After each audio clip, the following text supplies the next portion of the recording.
Street. My name is Jason Van Sickle, a board member and incoming chair at Automotive, member affinity group to Indiana Landmarks. Indiana, founded in 2014 by Indiana Landmarks members, celebrates automotive heritage and promotes preservation of Indiana's automotive landmarks. As part of our mission, we host annual events such as this one to explore Indiana's fascinating history with the automobile. Past events this year included Talking Track with Kurt Cavan and Paul Page, a conversation about the history and culture at the Indianapolis Motor Speedway, a sold-out summer tour in Indianapolis, which features multiple automotive landmarks, including the former Cole Motor Car Company building. Indiana Landmarks also supports preservation of automotive heritage sites around the state through awarding annual grants. This fall, nonprofit South Bend TradeWorks received $7,500 for restoration of their new space at South Bend's Spinner Garage. Built in 1926 as a Ford Card Service and Sales building, a portion of the Indiana Landmarks will serve as a permanent home for TradeWorks Salvage Shop and provide dedicated space for hosting traditional trade workshops. We're also pleased to report news from our previous grant recipient, Saving Our Stories, a nonprofit preservation group in Marion, Indiana, who took an ownership of a 1936 Firestone store in downtown Marion. It sold the property this year.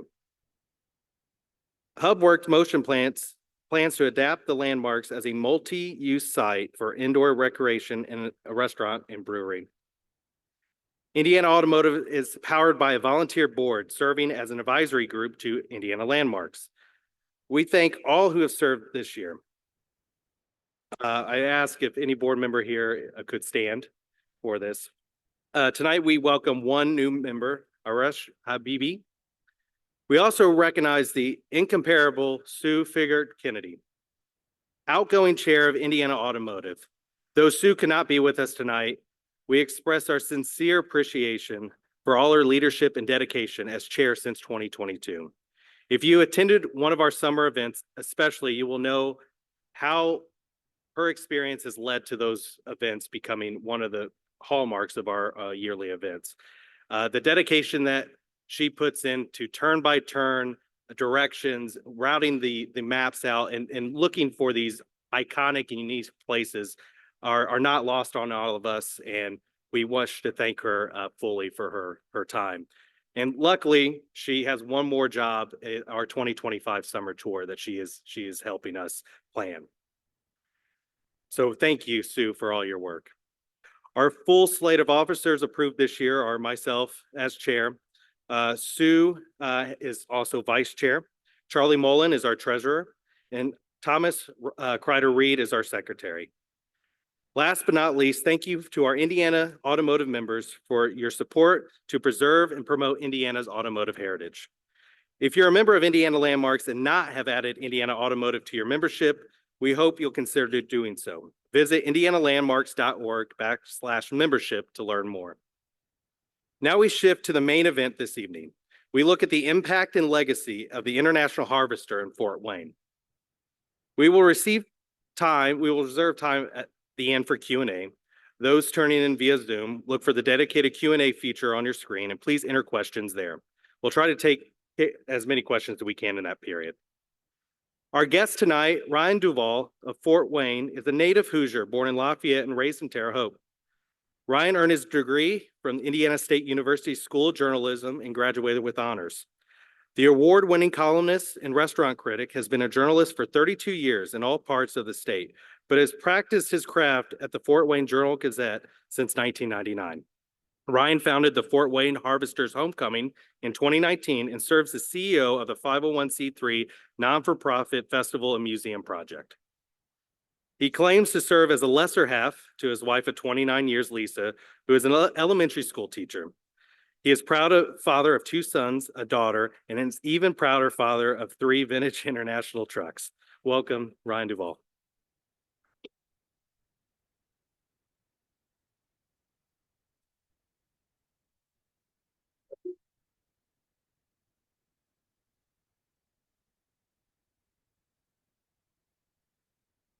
Welcome, everyone. Thank you so much for having me here and coming out to hear me talk about a bunch of old trucks and old truck history.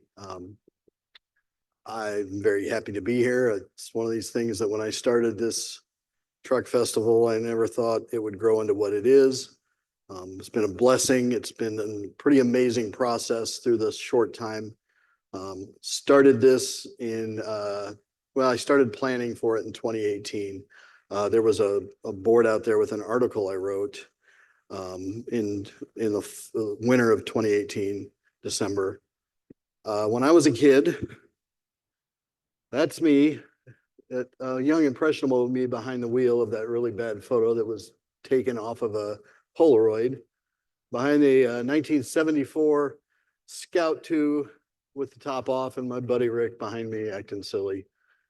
That's the truck my dad gave me when I turned 16. I did not want it. I wanted a hot rod, but I didn't get one. It was full of Bondo, rusty, and you can see it had that combination primer canary yellow look to it. But it was the best thing he ever gave me. It became sort of a hallmark thing for me. It was a signature, because even in 1987, there weren't a lot of them. That truck was only 13 years old, and there weren't a lot of people driving them because they didn't make a lot of them. And it just, I became the scout guy, and that truck could do things other people's vehicles couldn't. And I drove it like it was stolen because it looked like that. And it just became a huge part of my life. So fast forward several years, and that truck was put out to pasture and eventually long gone. My dad was doing his will and getting that stuff together, and he had a prized hot rod. He says, your baby brother's getting the hot rod. Of course he is, because he's the baby. But let's buy you another Scout. So I got my Scout in 2018, parked it by the famed International Harvester Tower, and took a picture of it and wrote a column in the paper about my connection to a city through a truck. And, you know, so this is what we're going to talk about. From 1923 to 1983, Fort Wayne, heavy duty truck capital of the world. 10,600 workers at its peak in 79. 1.5 million trucks were built in its 60-year history. Around a million of those were heavy duty trucks. So a lot of people think of the Scouts because it was the sexy vehicle and it was the cool vehicle and it was the greatest first SUV and greatest off-road vehicle ever made still, which is why they're bringing it back again. We'll talk about that later, but you know, I had a saying when I started this that, you know, the Scouts are cool, but the big trucks ruled. That's what drove Fort Wayne, made it the Mecca it is.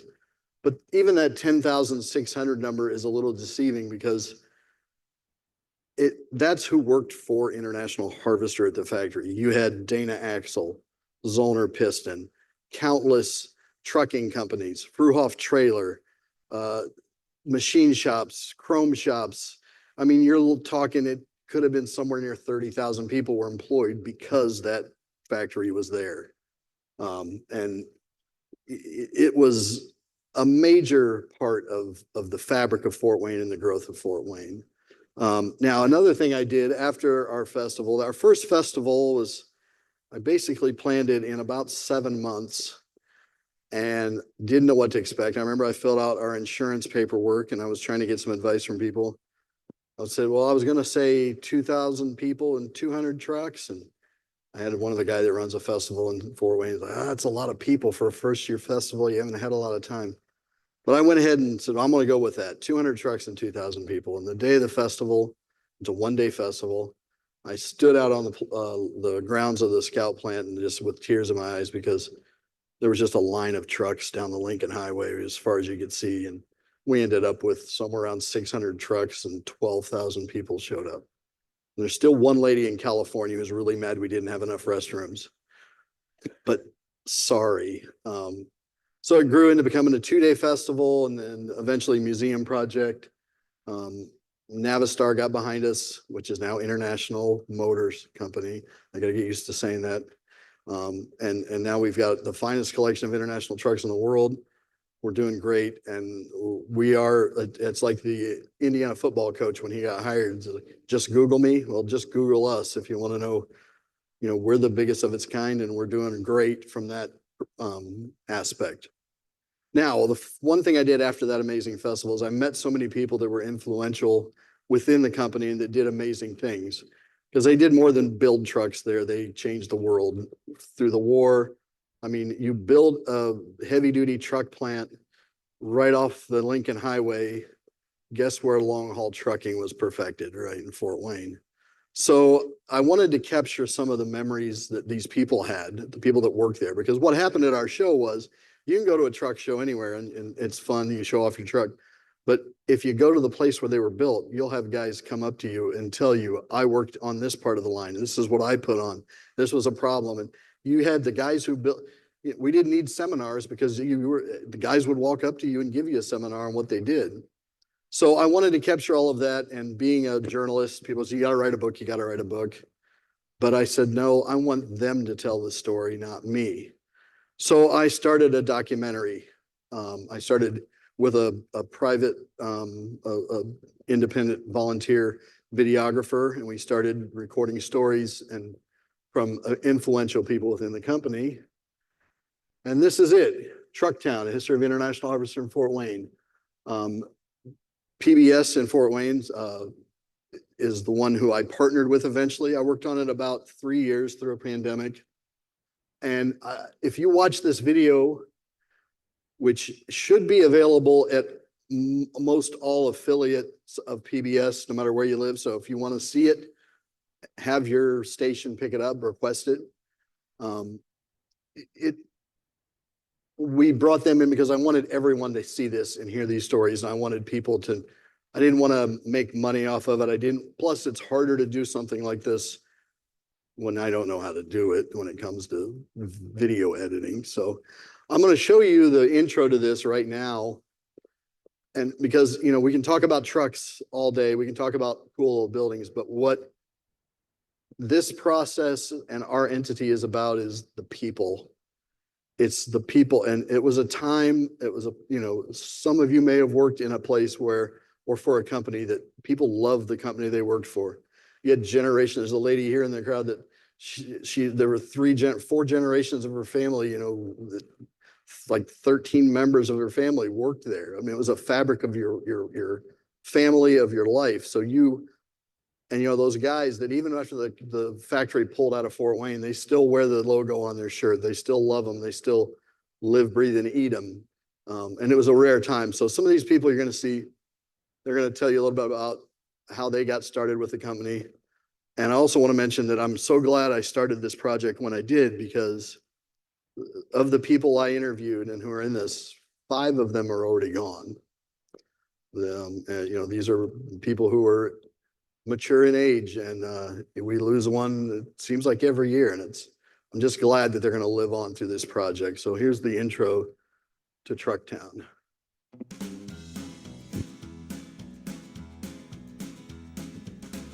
Fort Wayne is a truck town.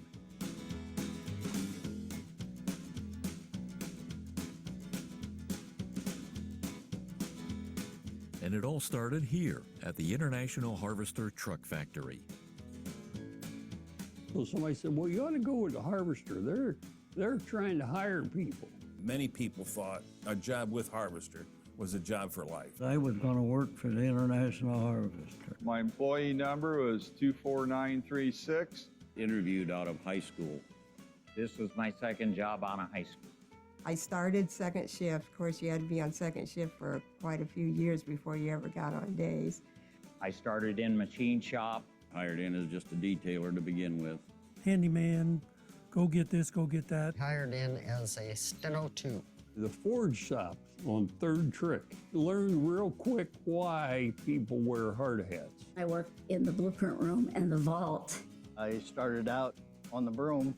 I was a janitor on third shift. Mopped and washed every floor in that building. Key punch operator. I started at key punch, and that's all obsolete now.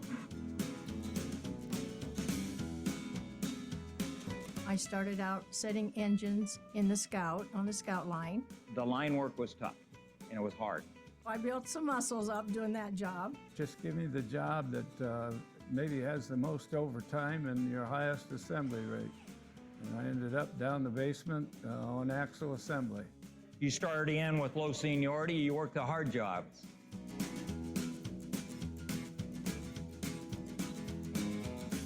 opportunity to do a lot of different things. I worked in the hot room. You might be a brake engineer one day, but you might be a chassis engineer the next day. In the cold room. I was a reliability engineer. Special equipment engineering. I worked in SE for a while. I worked in the chassis group for a while. I was a clay modeler.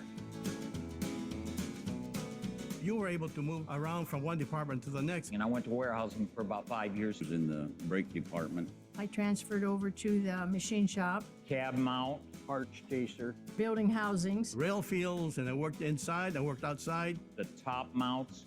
Did brake work, I did steering. Machine shop where they used to make the parts. Body mount, which you had to watch your fingers. You had to be timely, quick, and you had to keep up the line. I was an expediter. Actually, I was a buyer's assistant for a while. I was an expediting. Planning department. Went to timekeeping, which I loved. I did all the painting for a design group. Then I worked engine mount. Then I got in on the finished body line. In my 40 years, I had 16 different jobs. Well, Grandpa, he says, you never were on a job more than a couple of years until the end. He says, couldn't you hold a job?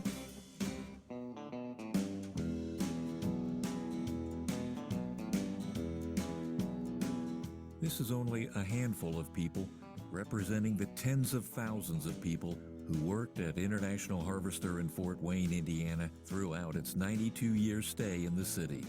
It was a dependable place where a person could get a good paying job and count on working there until the day they were ready to retire. I started there in '66 in road test as an M140 mechanic. And I hired in 65. 1968. Late 59, early 60. 60, 61, something like that. January of 1963. Started in 1963. March of 1966. 1966. 1966. Yeah, 1970. I started in 1986. February of '98. 1941. I worked here a little over 7 years. I was here 30 years. 35.8 years. 37 years. And I retired with 37 years. Ended up working 37 years. Put in 39 years.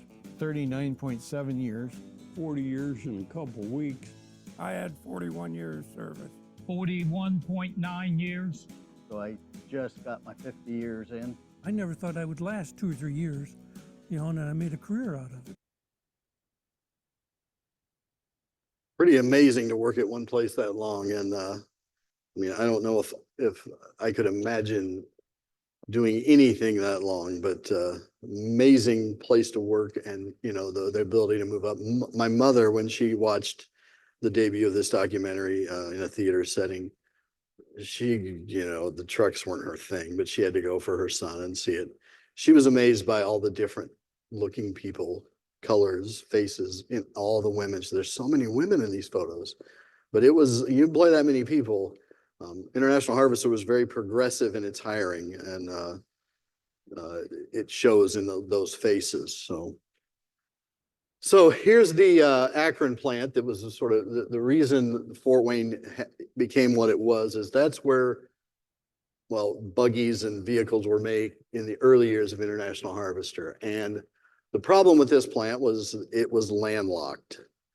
And they also did not have the workforce to expand when International in 1919 started looking to build a heavy duty plant. And so what they did was something that everyone does now, every company, they go out and start get cities into a bidding war to become the home. That was the first time in recorded history that we can find, and this goes with some people, that are involved in landmarks and historic preservation. We think it's the first time that something like that happened. I mean, International Harvester was like the fourth biggest company in the world at the time. And that was sort of a big first. And here's December 23. That's the famed tower that's still standing and is protected. That's that building there is where basically the line was, where 2 football fields long, 2 lines A and B to build trucks. And again, here's a better look at the famed tower. It's the bell tower. No, it's not a bell tower. Inside that tower is a giant reserve water tank. And they decided to build something artsy and beautiful, and it became not only an icon for the company, but for the city. And it still looks just like that. The words off the side are gone. And if you go around the back of that and take a left around that, go around that corner, our home is right back in there now. And it's pretty neat to be in a place that's that old. Here's a look at the first trucks that came off the line, Model 103s. That was a heavy duty truck in 1923. Those were sold in 1924. They were built in late in 23. But that's what a big truck looked like in 1923. Here is a look at the massive, this is the other thing that we've sort of, we haven't been able to verify it yet, but for all intents and purposes, the Fort Wayne Truck Works was the first industrial park in the country. There's a possibility there was one on the East Coast, but we haven't been able to verify. So you can see the yellow line. That was the test track, the Proving Grounds test track, which was built in 1927. You've got the engineering building there on the top part there, which came along in 1950.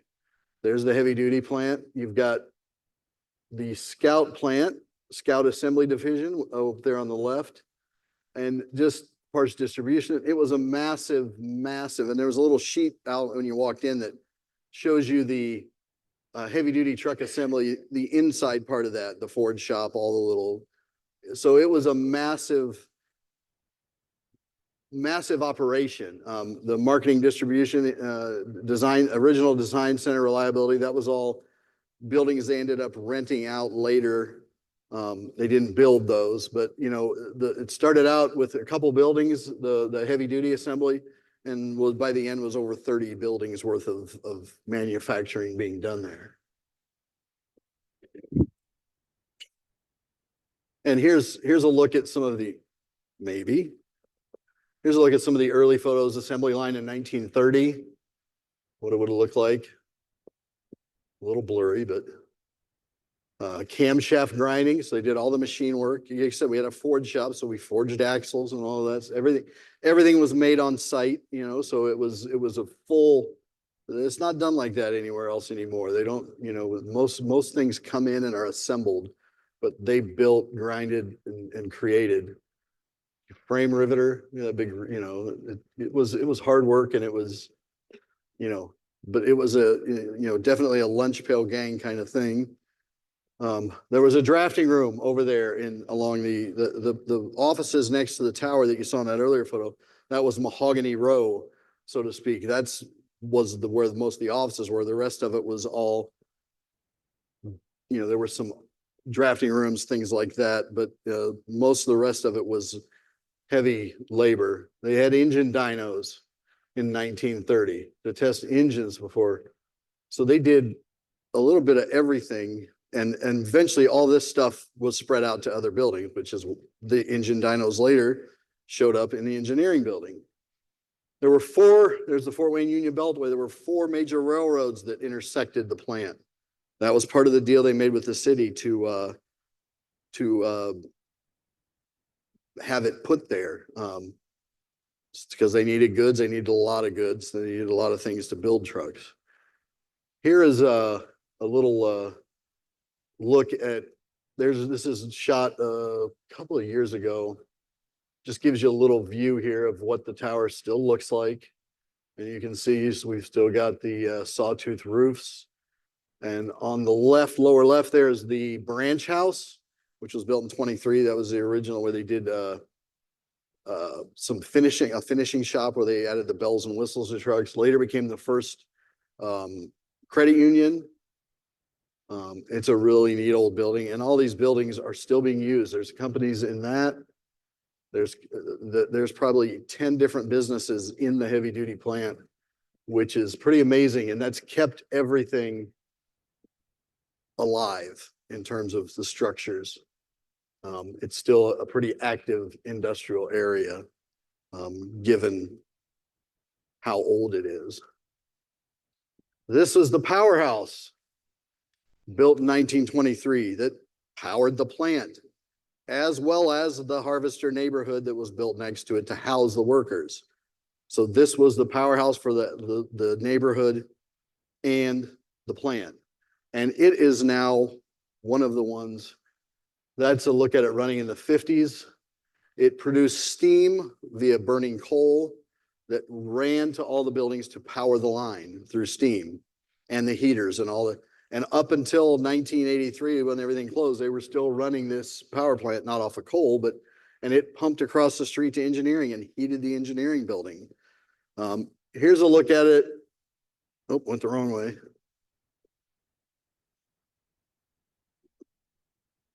Here's a look at it right before it was destroyed. And I never set foot into it until they tore the walls down. It was a hazard. It was full of fallen in asbestos, as well as decades of dead birds and bird waste. But we did harvest, to coin the phrase, a lot of history out of that building. On the top there, the smokestacks, I have the top piece of one of those smokestacks that we're going to do something neat with. I wanted 2 sections, but when they got them down, you didn't realize how big they are. So I only have one, and it's very heavy and very, not exactly easy to tote around, but we've done our best with that, having not been able to take a lot of the things inside because they were just, hazardous. Here's one of my favorite photos that shows the power plant. And so the skyline's a little different now without that power plant. You just got the tower, but that's the very last Scout ever built when he was at our show, and he was driving out, and someone got a picture of him driving with the tower and that power plant in the background. So a little piece of the skyline's missing, but we've done all we can to honor that power plant when we could. This is our 2022 festival t-shirt poster design. That is the biggest selling design of any sort we've done in our 6 years of festivals. It's IH Power with the power plant. So, it still lives on in a way as best we can, and we've got plenty to show from it once we get the museum going. Now I'm going to show you a little video that sort of re-emphasizes what I talked about with the importance being on the heavy duty aspect of what they built. Fort Wayne was the heavy duty truck plant for International, and Springfield was the light duty. The pickups and travel alls, that sort of thing, were down there. I'd get around Fort Wayne down there, and I would use DuVall because that was the truck capital of the world. And International, in my opinion, is the best truck ever built. Fort Wayne was the heavy duty truck capital of the world simply because we were building the most heavy duty trucks. We were producing 205 heavy duty trucks a day. Most of any heavy duty truck plant in the world ever did. Yeah, big operation. And that's why it was known as that. That was Fort Wayne's sort of nickname for a while. And that's why people flocked to come to Fort Wayne for a festival, because it sort of earned a mythic status, and there was nothing being done. When I moved to Fort Wayne in '99, nobody told me about that history. I didn't even know it was there. I had editors take us on tours of the city and everything, drove by. And, I called my dad after I lived in Fort Wayne for about 3 or 4 months. I said, I always thought maybe someday I'd get another Scout. I said, Dad, man, there's a lot of Scouts up here. He goes, hey, dummy, that's where they built them. Well, I didn't know that, and so now I had to start looking into it. And, so that sort of put the idea in my head that we needed to do something to honor the history. But, among other things, so World War II, M56 truck, troop hauling trucks, may have been one of the biggest factors to the U.S. winning the war. Those 5x6 and the 6x6, which means 6 powered wheels, like instead of a 4x4, 6, they could go where a lot of trucks couldn't go in Europe, and they could do things that most European vehicles could not do. And there'll be people that'll tell you that M56 is the best military truck ever built for World War II. And there was a lot of development and testing done on all the wartime vehicles were tested at the proving grounds. And actually the half track, which most of us know that it has like the tank tires on the back, that was designed in the engineering building, tested at the test track, and then built in Springfield, Ohio. Here's a look at sort of what makes big truck guys drool. There's a 1965, and just look at the amount of trucks out there. this is what was happening in Fort Wayne, and it looked like that, you know, pretty much all the time. When it comes to what was the most important truck built in Fort Wayne? Well, I mean, we're all a little biased by the Scout, but these trucks, the cabovers, the Transtar semis, at the time, the laws for on the road trucks were there were length limits on from bumper to bumper of the back of your trailer. So if you could make a truck narrow, I mean, you could haul more. So that's why these trucks became a thing. And these trucks were all over the roads in the 70s. And eventually the law switched to where it was just trailer length. So then it was, you know, I've driven a few of these and it's a little bumpy. It's not a comfortable ride, you know. So you got the engine underneath you, so you're not going to have the same kind of comfort and ease. So they sort of became not useless, but, you know, not necessary anymore. There's the last cab over on the line in 1983. Another bad photo. I'm sorry about that. And there's the last truck of all, 1,527,299, 4,200 Transtar, last on the B line.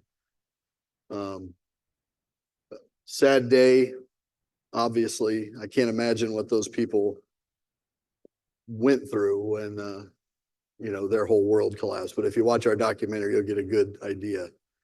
Now we're going to talk a little, I'm going to show you another snippet that will lead into one of the main things I want to talk about, and that's something that happened in 1950 in Fort Wayne. As America turned the corner from the war-fueled 1940s into the domestic baby boom decade of the 1950s, the International Harvester Fort Wayne plant complex had grown to include 31 buildings with 40 acres under roof on a total of 124 acres of land. By 1950, 500,000 trucks had rolled off the assembly line of the Fort Wayne Works. Employment levels fluctuated between 5,500 and 6,000 workers.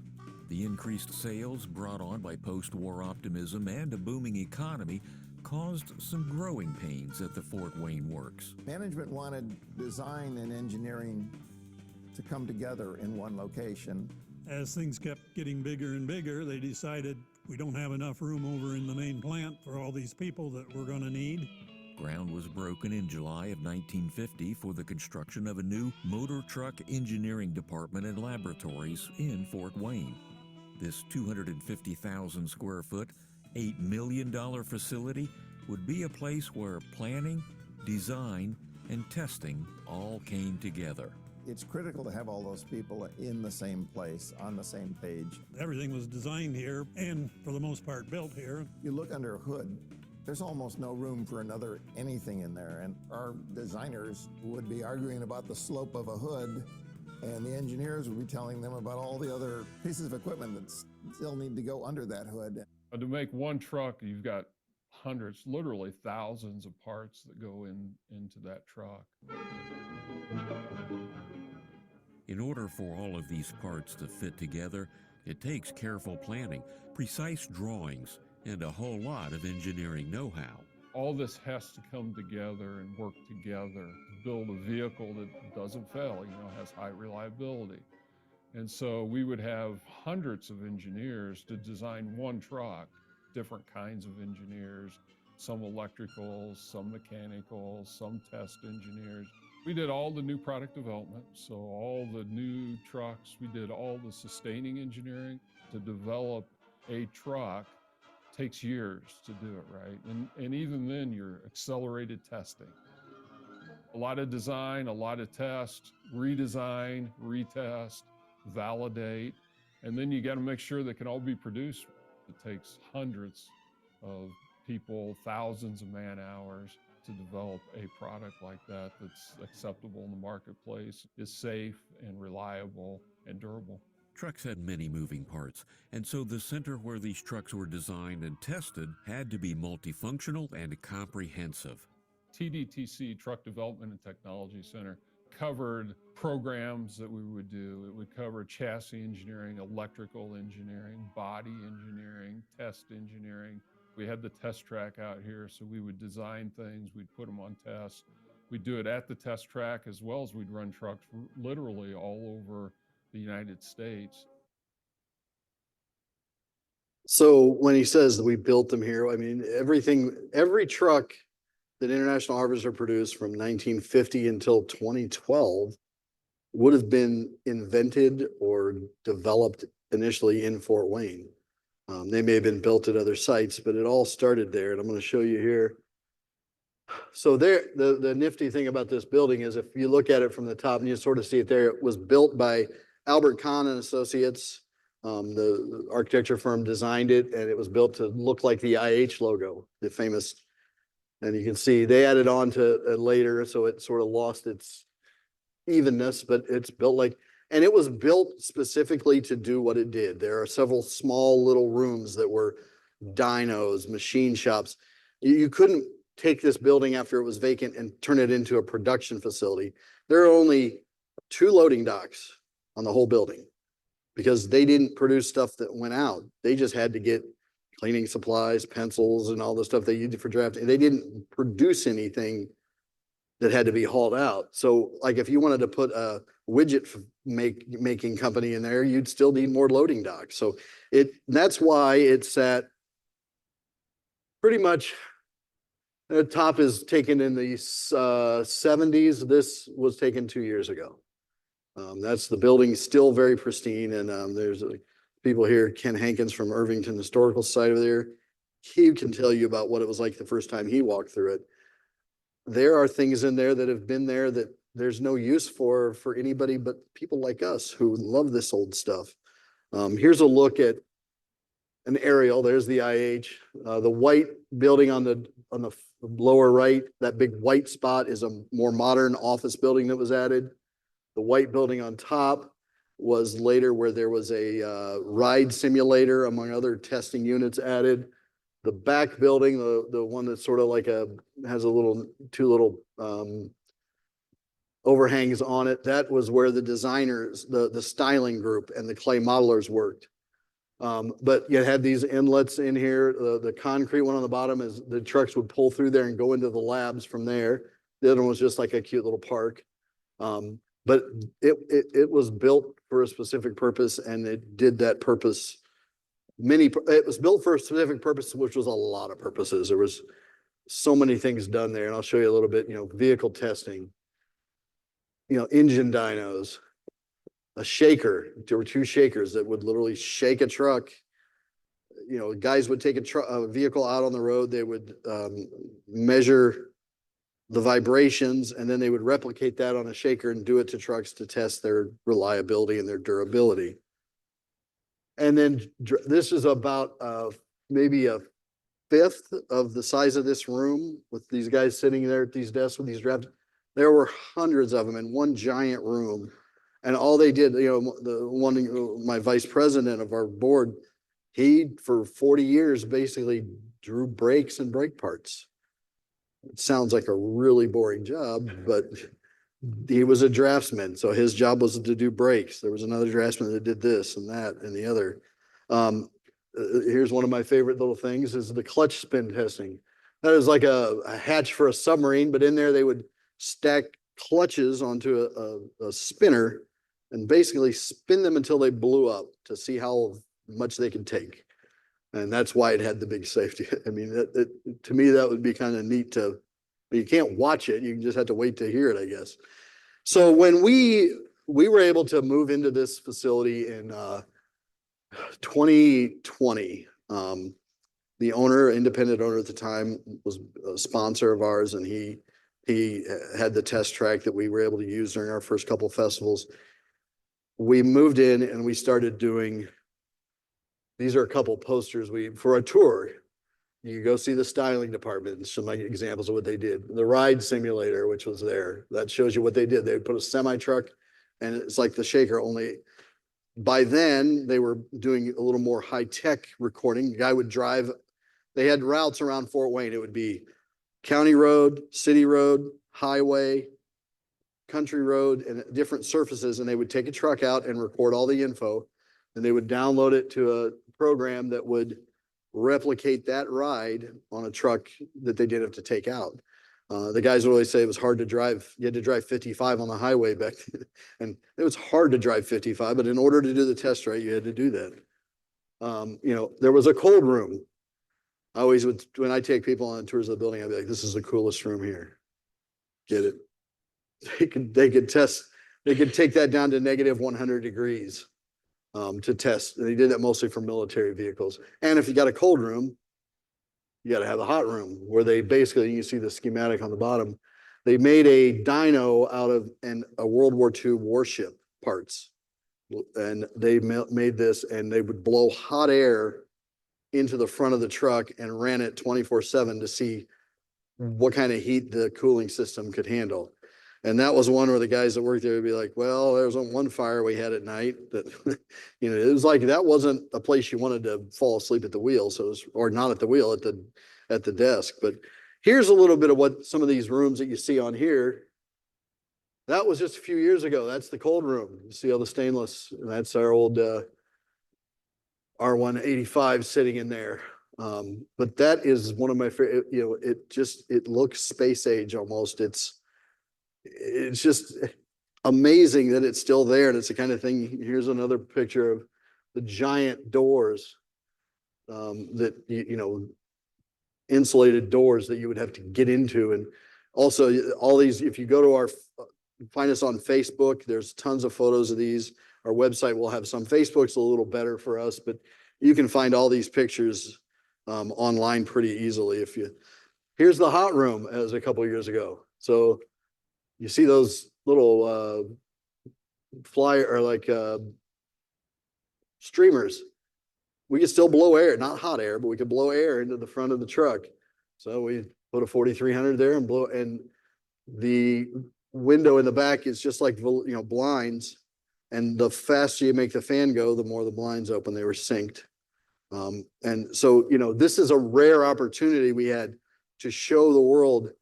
There's nowhere else in the world where someone could do a museum like this, because most of those places, given they were built for one purpose, there was no reason to keep this stuff.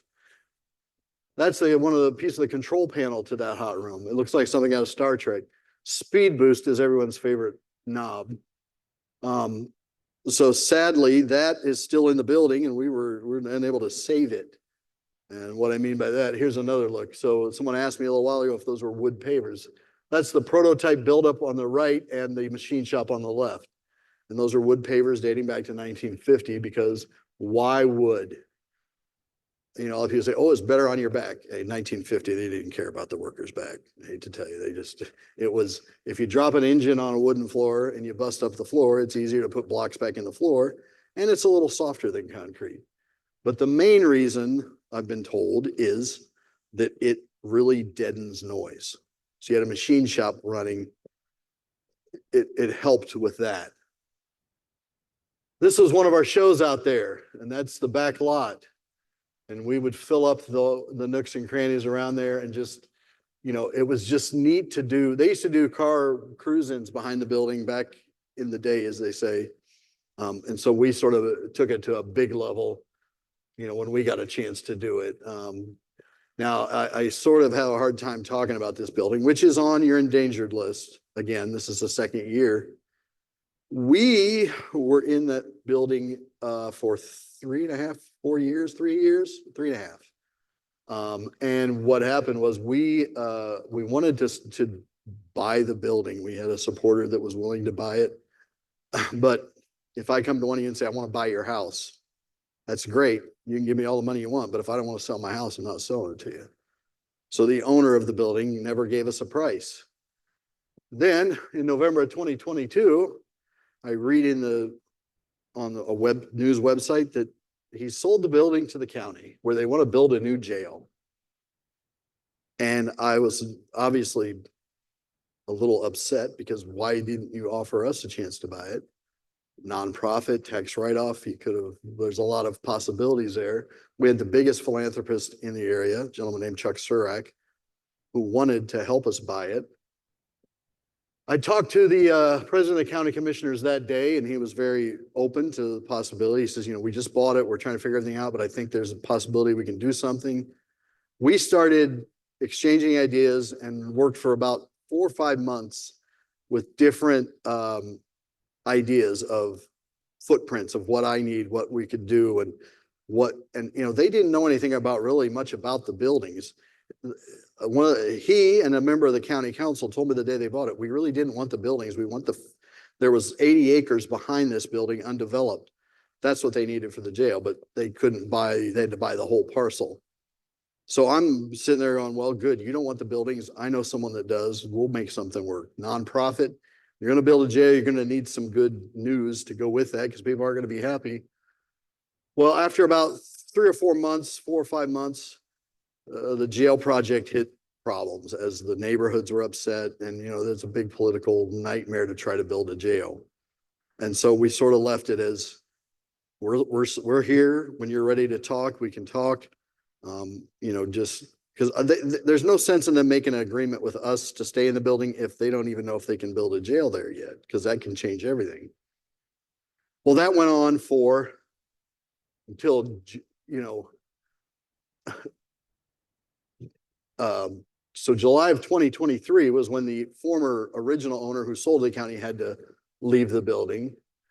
Or I'm sorry, September, but in July of 2023, they said, go ahead and have your festival. You're all good. We're still not anywhere. No guarantees after that, which we hadn't even sat at a table and talked. September, the previous owner had to vacate, finally handed the keys over. He was trying to get us to leave like his other 2 tenants. And I said, I'm not leaving until the county tells me to leave because they control our future. Now you don't.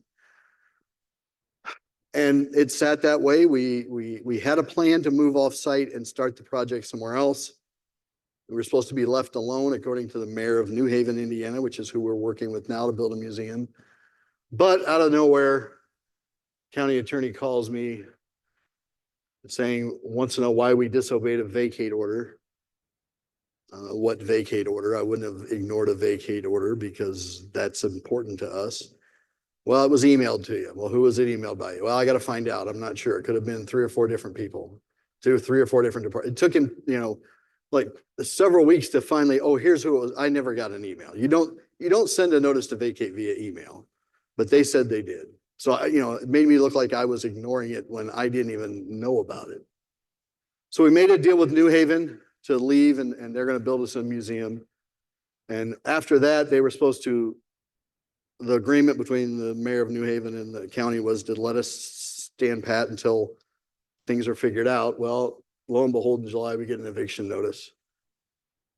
That wasn't supposed to happen without the mayor of New Haven being involved, but there was one commissioner on that board that didn't want us. So we were evicted from the building. We're not there anymore. And I spent most of the summer moving out of that building and still trying to hold a festival at a new location. So sadly, it's even more endangered now than it was before. I do have some hope that maybe we could get back in there eventually. Politics change, politicians change, and political landscape changes. But as of right now, we are no longer in that beautiful building. We no longer have access to all of that testing equipment. And we are now over in the heavy duty plant, which we're making the best of it. Now, as of last week, one of the neat features of this building is along out back where some of that 80 acres is, was this interesting thing. That's the sound pad sound test. In 1971, California passed a huge noise ordinance for vehicles. International Harvester, being at the forefront of everything, figured it might go national. So they built a giant sound pad, a figure-8 course. And the little green triangle there in the center they would line that with microphones. A guy would start a truck, drive it through at constant acceleration, and they would measure the decibel levels. There were 2 types of concrete on that strip. One was like most of what was here. There was also a very porous concrete that was a little rougher, that was like what was in Europe. Back here behind the little building was you see a little truck in there. That was sort of like a swimming pool sunken pit where they could measure decibel levels standing still. And it was just a neat little thing to drive through. And the neatest, you know, it had, here's a truck going through there with the microphones, and see this giant windscreen fence. so this is an aerial taken, probably 2020. See that fence? It makes it look like Jurassic Park or something, but that was it helped block wind. But you can see, so the triangle is the US style concrete. The little square is the European. You can see the difference and it just went back there and made a figure 8, but it was sort of a neat little thing and there was no other one in the world like that. Well, I'm sad to say, here's a great photo of a Scout driving through that entrance, and there's tons of people that got photos like that. As of last week, that big windscreen is gone. They've already started the groundwork. That's the first thing gone. They say they're going to use the buildings and repurpose them. It seems a little foolish to try to repurpose buildings that old. And I'm just sort of, I don't like to talk about the building anymore for obvious reasons, because I've done everything I can, and maybe we can figure out a way to save it. Maybe we can get back in there, but as of right now, it's just a standstill. But I will also tell you that in all that time on that timeline, we never once had a sit-down meeting with the county commissioners. They didn't even bother to hear what we had to say. They wouldn't hear us talk about possibly getting state grant help to do things if we got a chance, which, it being on the endangered list, we thought we had a good chance. And to me, politicians aren't doing their job if they don't at least listen. Just sit, you can just make it a song and dance and act like you're interested, but at least give me a chance to present to you why it's important and how we can make it happen. But they didn't even have time for one single meeting with us. And that's really sad to me. But and it gets even sadder. And this is another thing I don't like to talk about that people ask me about all the time. The legendary Proving Grounds test track. We were able to let people drive on this track in 2019, the first year and it was the first time anyone outside the company basically, well, give or take a few tow truck drivers and people. It wasn't a public, it was very much a restricted area. And there was you see the sort of wavy lines, the brown lines, that was a scout course, off-road scout course. But you'll see in this next video, which is one of my favorite parts of the whole documentary, these guys that drove trucks for a living, sitting at a breakfast table, these guys literally risk their lives on a daily basis to test these trucks. And this is one of the most entertaining parts of this whole documentary. The Proving Grounds, a very important external facility with a 1.2-mile banked oval track, was where testing was done on fully assembled vehicles under extreme driving conditions. The purpose of the Proving Grounds test track was really just to speed up testing. These trucks, some of them will last 1 million miles. Well, how do you put 1 million miles on a truck in a few years? You can't. And so you accelerate test them. That's what we did at the test track. At the Proving Ground track at Fort Wayne, Indiana, drivers wear them out if they can. There's what we call events, whether it's a turning event where you turn the truck, or whether it's going over a rough bump, or whether it's putting it through the twist course. Those are things you can accelerate at the test track. Areas where we could fill up and run trucks through water to speed up rusting or corrosion and things like that. The Belgian blocks, scientifically constructed rough roads, deal out their punishment to the springs, the steering mechanism, the cab and the cab mountings, and every part of the body. They were cobblestones. They were randomly put, so the chassis was jumping up and down. That would verify chassis and the most common things that would break down, suspensions and things like that. Our drivers could only drive for a few hours at a time because it physically would wear you out driving through a Belgian block course. The toughest test of all, the twist course. Imagine the terrific stress upon every fiber of the truck structure as it surges back and forth, always under full load. There's strain on the frame, the steering mechanism, the springs, every chassis part, the cab, hood, and grille. Whenever a vehicle can withstand that stress for hour after hour, it has proved beyond doubt that it's worthy of manufacture. Every truck was different because of the wheelbase, how it would twist. And sometimes when they build it too rigid, it would break. When you first start using it, you try to fight the steering wheel to keep it straight. Best thing to do is just take your hands off of it and it always come back. They added rumble strips and chuck holes and what they called inverted swales. As you hit them, maybe the back tires would even come off the ground. They were that severe. Then the engineers would pick and choose what events they wanted a vehicle to cycle through to get the miles.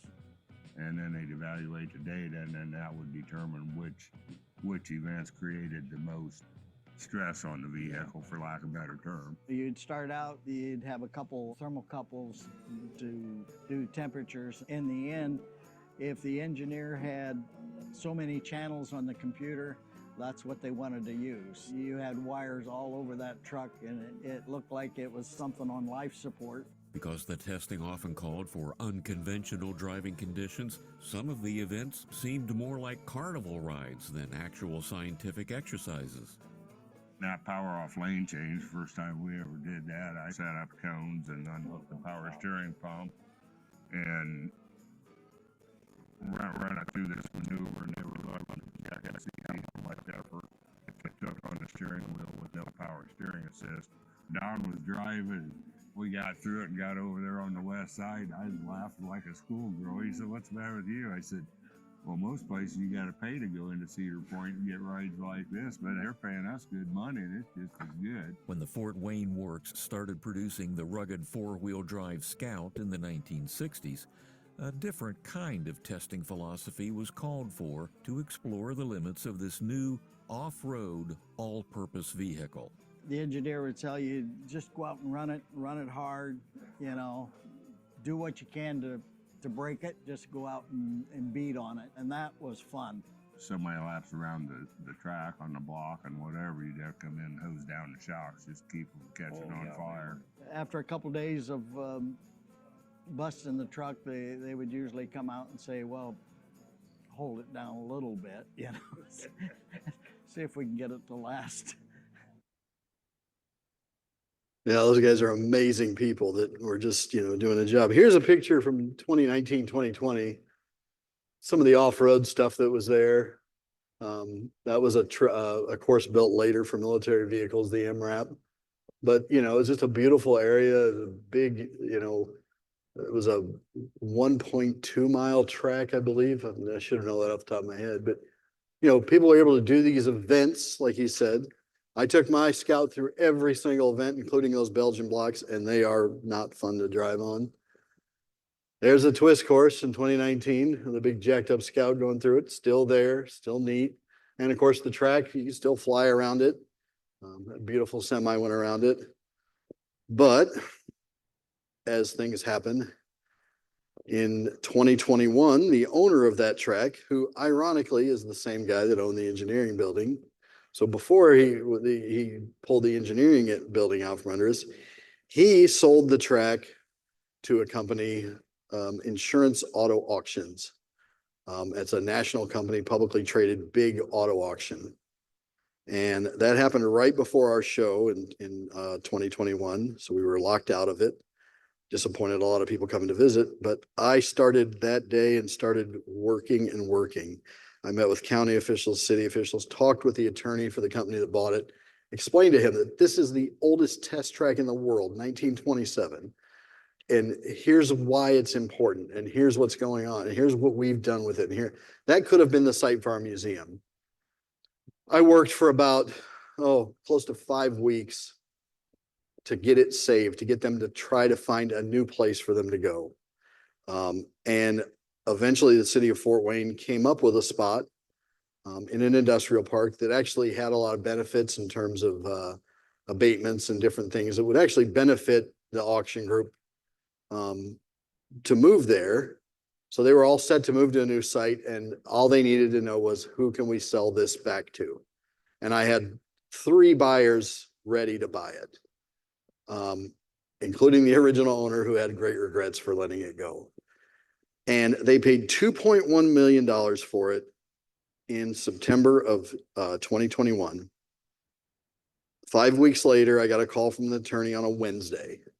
"Ryan, great news. You've saved it. We've got a place. Everything's going to be fine." Oh, I felt so good. I'd worked so hard.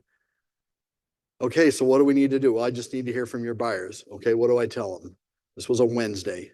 Well, tell him I need a check for $5 million by Friday. I said, and I actually said a bad word and said, are you kidding me? He goes, well, we did a lot of due diligence and we had some, they didn't do anything. They hadn't done anything to the track yet, just, surveyed it, and due diligence meant they wanted 2.5 times what they paid for it. And it was sort of a lesson to me as someone trying to save a historic place. Maybe the mistake was getting the city involved, because you get the city involved and now this company's going, oh, they really want to save this. I don't know what else I could have done, but I did everything I could. Here it is today from an aerial. You see the same circle. It's all auction wrecked trucks, totaled vehicles. The twist course is long gone. Everything's and I do have some Belgian blocks. I was able to save some of those. But people were, and this is where, oh, I can't believe this. What happened? It's too late once this happens. You got to be, I was screaming it from the rooftops that we need to save this track. And, nobody was going to pay $5 million for it, but there could have been more pressure put on the company to do something. But yeah, so that was the first heartbreak, and the engineering was the second. Now we'll go on to some. So the Scout plant, formerly U.S. Rubber, originally Studebaker, that came along in I'm not sure what year they bought it. It was originally a Studebaker machine shop. It became the U.S. Rubber company for a while, and then it was sold to International Harvester. So it was not originally built by International Harvester, but it was a part of that same complex. And here's a little about the most popular truck. For most people know what a Scout is if they don't know what some of the bigger trucks are. It was 1958. The design for the new all-purpose vehicle finally had the green light. To accommodate the production of the new model line, International Harvester purchased a 500,000 square foot factory from U.S. Rubber Corporation. The former World War II production facility had been used by Studebaker for making engine parts for the B-17 Flying Fortress and was located very near to the Fort Wayne Works. One side of the factory would house an assembly line for heavy-duty cab-over trucks, and the remaining floor space would be used to produce the new Scouts. Ornis had started the styling process for Scout in 1958, and the Fort Wayne Works engineers were able to make the Scout factory ready in only 2 years. The first Scout rolled off the assembly line on December 1st, 1960. It starts with styling. People tend to forget, the mechanical part of things because, Ted Ornis made what it looks like, but the engineering department is what built the bones of it. International was ready to make a name for itself with this new class of vehicle, but they first needed a name for their new product. However, the management team ran into a bit of a snag when they picked the name they wanted. The name Scout originated within the company. They liked that name and somebody thought of it in-house. Well, much to their chagrin, they discovered that it had already been trademarked. So they had to negotiate with a fellow named Nodwell in Canada to buy the trademark from him. Nodwell built a vehicle which was like a snowcat. The International Scout would be no stranger to snow itself, with an optional snowplow attachment being a popular add-on. Vehicles bearing the Scout name arrived at International Harvester dealers as early as 1961. The public received the new vehicles with open arms. Orders quickly outpaced production, despite building over 28,000 in 1961. I think they were only expecting to build 2,000 or 3,000. Scouts were back ordered pretty much for the first year. They were always behind that first year, orders versus production. Scout was an unexpected phenomena to International. One factor that led to the success of the Scout was its widespread appeal. Due to the variety of uses and multiple configurations, it was able to span the gap between work utility and sport utility vehicle. Farmers and businesses found it well suited as a rugged work vehicle, but it could also be used for camping, fishing, and exploring. What's more, it could be used as an everyday personal vehicle as well. It's a bunch of things. It's an off-road vehicle. It's a suburban grocery getter. It's a race truck. It's so many different things. It's so flexible. Even on our first brochure for the Scout, we show like 5 different configurations. It's just an incredibly distinctive product that's known all over the world. Very iconic, probably as recognizable as anything by the general public. I tell people who I work for, I say Navistar, and nobody knows who Navistar is. I say, oh, it's the old International Harvester Company. And right away, they know 2 names. They know Farmall tractors, and they know the Scout. It's incredible, the following. Became very, very popular, and the warranty was good on it. The biggest problem that it had, reputation, and I'm talking problem, was the rust.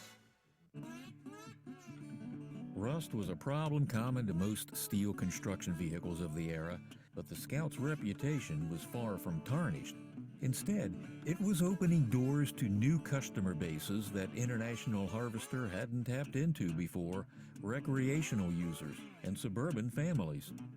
They were transitioning from a purely commercial vehicle, which was what it was originally intended to be, to a kind of a mass market or a civilian vehicle, if you want to use that term, where people used it maybe as a second car, but certainly as a recreational vehicle.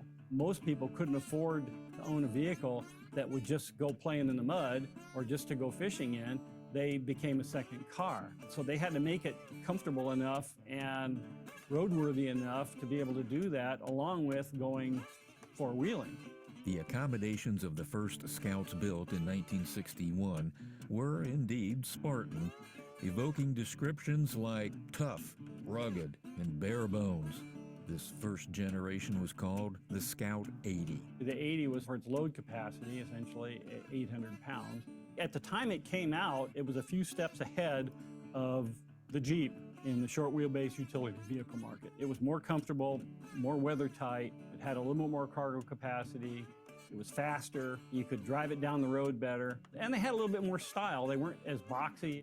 It was a short wheelbase vehicle with a 4-cylinder, 152 cubic inch engine that made 86 net horsepower, had a 3-speed manual transmission that was made by Warner Gear, and it had a much, much stronger chassis. You had a heavy-duty constructed welded frame from A.O. Smith. It was a truck frame, no question. Now with that, you sacrifice some ride and suspension. You know, it's a stiff ride.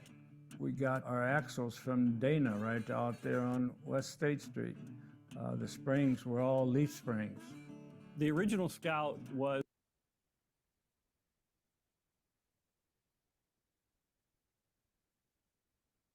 Oh, came off a little quicker than I thought, but that's fine. Wait for time. Here's the Scout plant today. A little look at it. 5 or 6 businesses still working in it. We had our first 2 festivals there at the Scout plant, which is pretty neat. I had old Scouts in the Scout factory for, on display, which was good. Here's a look at the assembly. You saw most of this. There's the body drop for the Scout 2, came after 71. More Scout body drop. But that's pretty much, we talked about the end of the line for things, and you're going to see a little bit about that here in a minute. The last truck, the Scouts were ended in 1980, heavy duty line in 1983. But before I give you the end story of Fort Wayne, I'm going to just talk a little bit about us.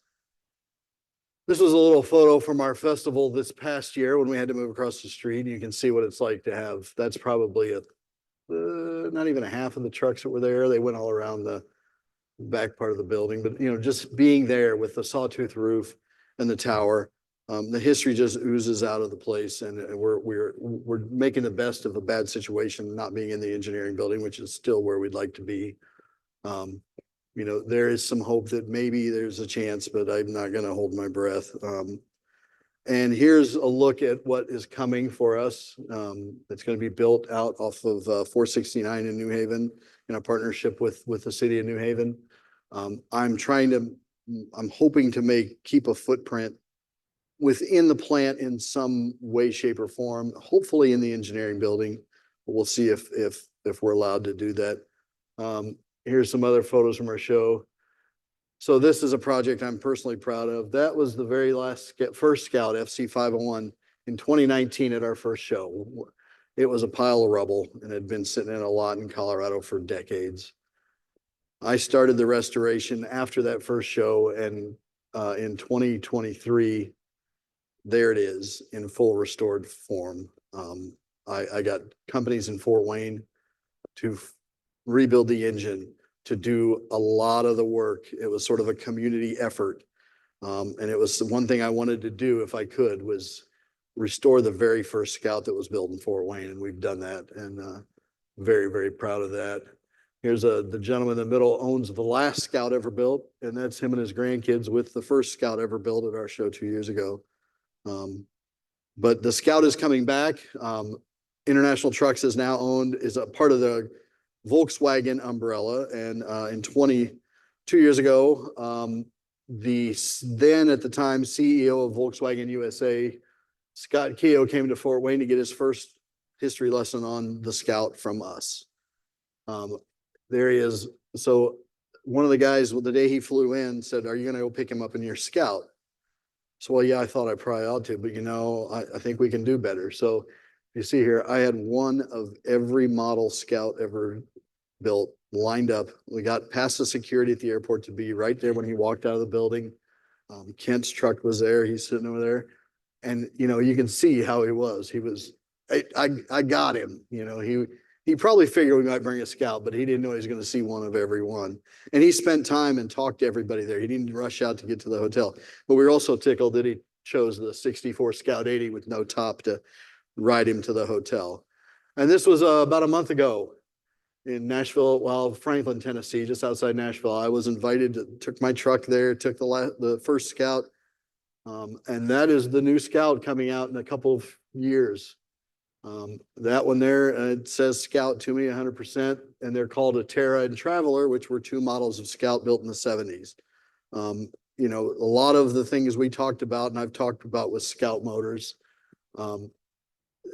they've really done this right. It's not only true to the original in terms of its uniqueness, it's going to be a powerful truck. But being there was special, but this is the part that got me. Two older gentlemen up here. That is Dave Dickmeyer and Dick Hatch. Dave was the clay modeler you saw. Dick was a designer for over 40 years, and they both helped build, model, and design trucks. This is them meeting the Scout Motors design team today. And the reverence they were treated with was pretty special. Dick gave them a copy of Ted Ornis's design philosophy. And to connect people that worked at that company with today's generation, these guys say, "I don't understand why they think we're a big deal." I'm like, "You don't understand. We've had these trucks. We love these trucks. We've had these trucks for decades. You built these trucks. You invented these trucks. You're heroes to us." But they're like, "It's just doing a job." But that's the way a lot of those people were. And that's sort of what's special about our event. This was during the pandemic, but this is the engineering building where there's our Team IH shirt. That gentleman worked in that building for over 40 years, and he's walking people through it to each department, telling them what happened in the engineering, what they did, and seeing those folks who were essentially factory and line workers be able to share their stories with a whole new generation of people of all ages. As you can see, it's special to them, and it does me a lot of good. It's one of the best things that we were able to make happen. But here's a little more about, and I'll get teary-eyed at this. This will sort of wrap up the whole story and talks a little bit about what we've done. And I get teary-eyed thinking you'll hear it in these workers' voices what Harvester Homecoming and our efforts have done and given these people. After all was said and done, International Trucks had a total run of 92 years in Fort Wayne. Harvester had said goodbye to the city, but this truck town wasn't quite ready to say goodbye to the trucks that were made here. Those who had worked here in Fort Wayne felt like the legacy wasn't being preserved. Many of the current residents weren't aware of the history that had taken place here over the last 100 years. Something had to be done before the memories had faded away.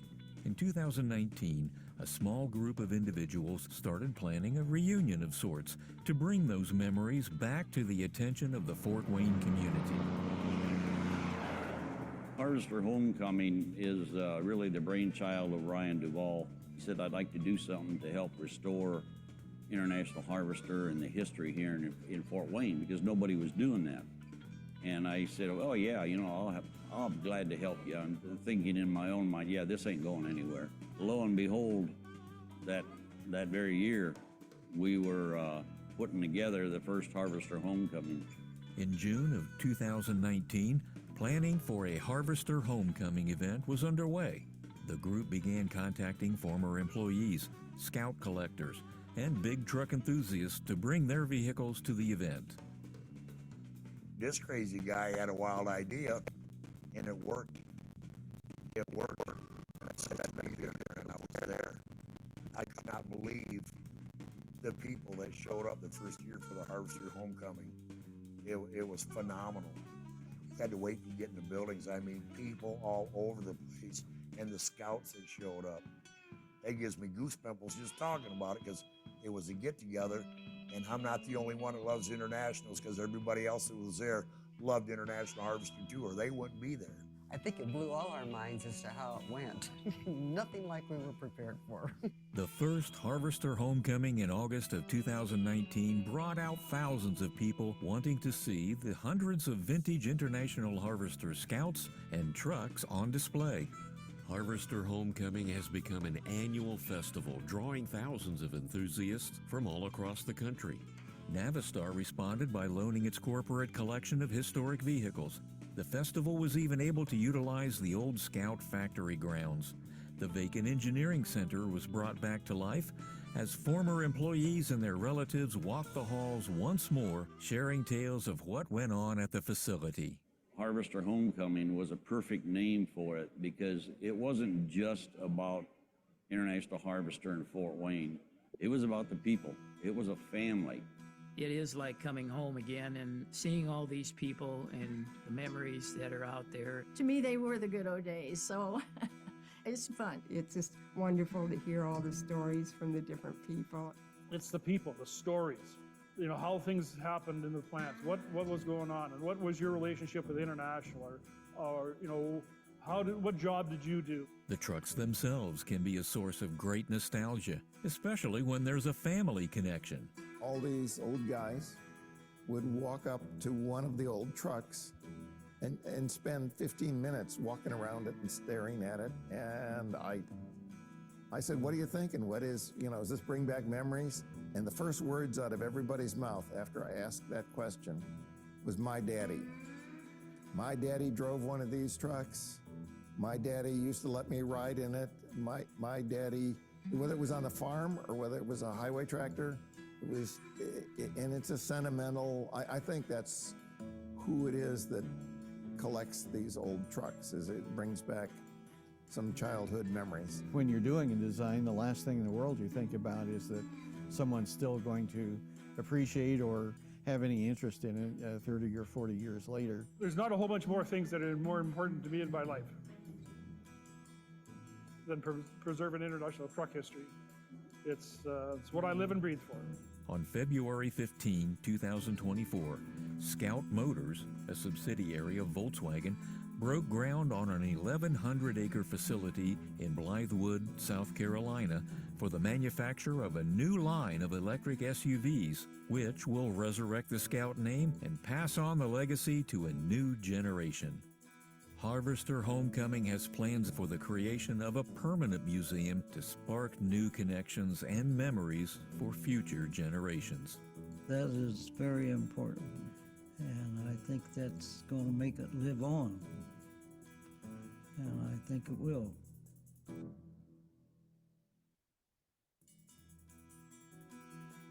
For those who spent a good portion of their lives here at the Fort Wayne Works, the memories remain strong.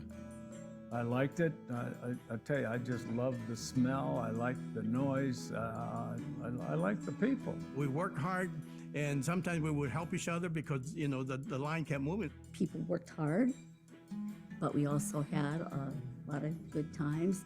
We not only worked together, we played together. We had a close relationship, There was just a lot of camaraderie. sometimes lifelong friends. We all became very tight, close friends. It was a family here. I enjoyed being around them. I forgot a lot of their names.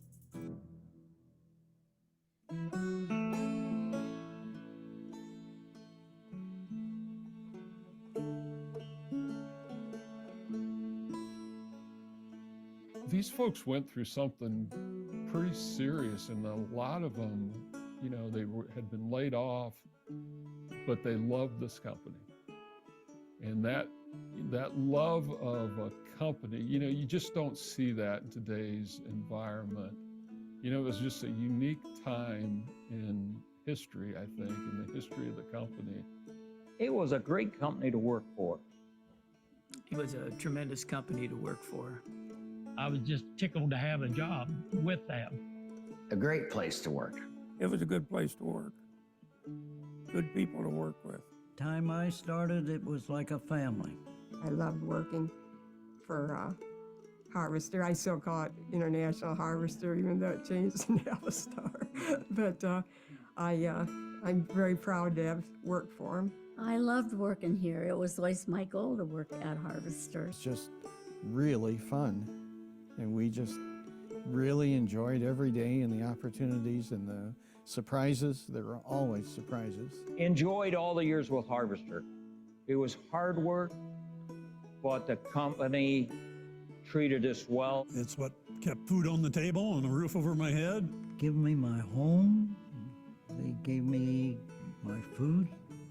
I raised 3 girls, put them through college. I had 4 babies and a lovely wife, and we were from good old Fort Wayne, and I was where I wanted to be, you know. And I'm glad I stayed there.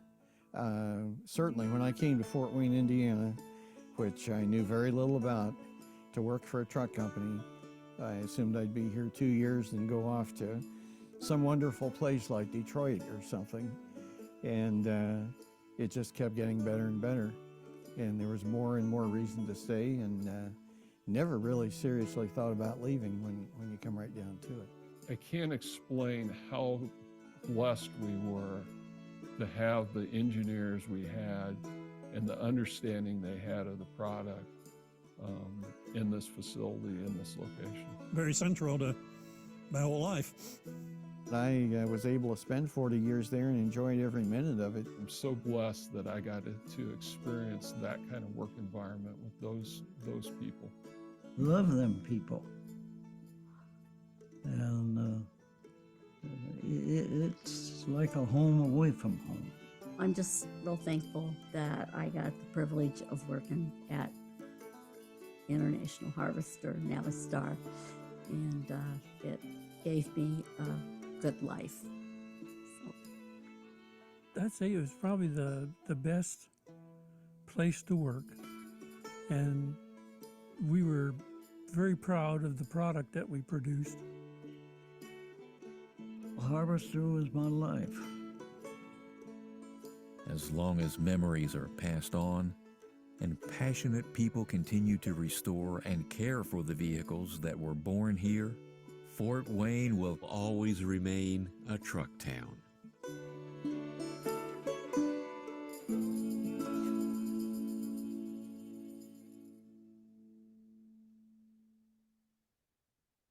Well, I've talked way longer than I probably should have, but one thing I want to leave you with, aside from those amazing little stories, and I hope it gave you a little glimpse into what we were able to do in that engineering building and what we are still trying to do.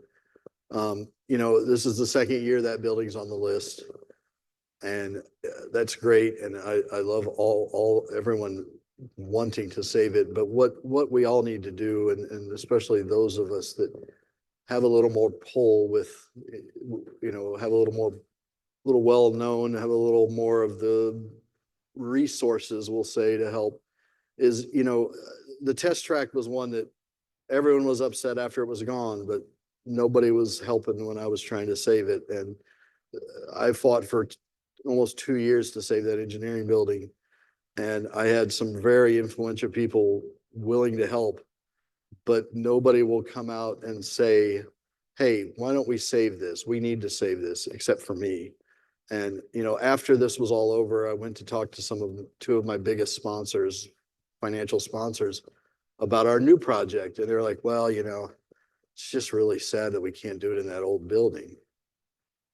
And I was like, where have you been the last 2 years? I mean, I was literally at war the last 2 years. It took a personal toll on me. And, you know, these are people that could have pushed the right buttons that I can't push. So if you know someone that can do that kind of thing, please. I know we live in a time when you don't want to step on anybody's toes and don't want to, you know, create a ruckus, but sometimes there's things that are worth creating a ruckus over. That test track was one, and that engineering building is another. And, you know, I'm hoping it's not going to be the end for it, but we'll just wait and see. So thank you very much. I appreciate y'all listening to me. And if there are any questions, you know, I know it's late, so I'll stick around here and answer to anybody. I'll stay down here, and thank you all for coming. And last thing is, you know, we are a nonprofit and we always need help. So, you know, anyone that wants to be a part of it from any level, whether it's volunteering, donating items, or donating money, we'd love to hear from you. So thank you very much.